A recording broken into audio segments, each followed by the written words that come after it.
Welcome to the second video of our gardening series. In this series, we will be going over step by step how to start and take care of a garden. Make sure to follow the Urban Garden Initiative on YouTube to stay tuned for all of our gardening videos. Today, we will be covering the best location to start your garden.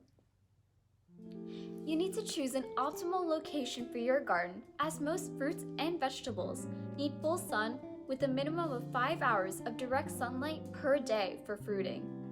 Greens, herbs, and root veggies will grow in partial shade. The best site for a vegetable garden should incorporate the following: at least 6 hours of sunlight daily, good drainage and air circulation, a nearby source of water, and convenient access to tools, storage, and equipment. You should check the different patterns of light and shadow during the day.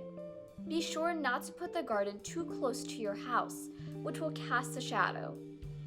Keep planting areas at least 10 feet away from the walls. Vegetables planted in the shade are less productive and may be more susceptible to diseases and insect damage than planted in full sun. With this information, you can start thinking about your garden beds and how to build them, which we will be covering in the next video. Thanks for watching.